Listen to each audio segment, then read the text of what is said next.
Hello दोस्तों, welcome to my channel. दोस्तों, अपनी इस वीडियो को स्टार्ट करने से पहले मैं नए आने वाले यूज़र से ये रिक्वेस्ट करूंगी कि वो हमारे चैनल को सब्सक्राइब करके जल्दी से बेल आइकन के बटन को प्रेस कर दें।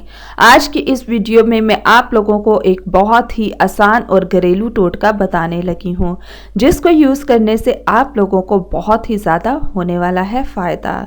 तो दोस्तों, आज का मेरा ये टोटका स्पेशली उन लोगों के लिए है जिनको भूख नहीं लगती।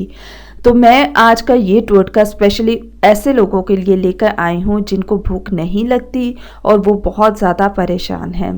दोस्तों, मेरा ये टोटका वो लोग भी यूज़ कर सकती हैं जो हामला औरत होती है, क्योंकि उनको इस कंडीशन में भूख नहीं लगती और वो खाना खाने से जान ही छुड़ाती रहती हैं। तो दोस्तों, आज का मेरा ये टोटका उनके नाम। दोस्तों, ऐसे सिचुएशन में हामला औरत को चाहिए कि वो सुबह उठकर सबसे पहले हल्की फुल्की एक्सरसाइज करे।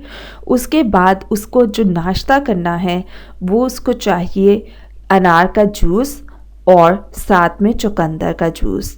इन दोनों जूसेस को इक्वल क्वांटिटी में मिलाकर और इसमें 1 चम्मच शहद डालकर वो पी ले निहार पेट। तो दोस्तों, उसका ये नाश्ता बहुत ही ज़्यादा पावरफुल होगा और उन लोगों को भी ये करना है जिनको भूख नहीं लगती। बेशक वो हामला है या नहीं है, तो इसको सब लोग कर सकते हैं।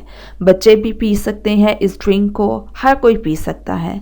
तो दोस्तों, ये थी आज की मेरी रेमेडी और टिप। सो मज़ीद वीडियोस के लिए हमारे चैनल को सब्सक्राइब करके जल्दी से आप लोग बेल आइकन के बटन को प्रेस कर दें।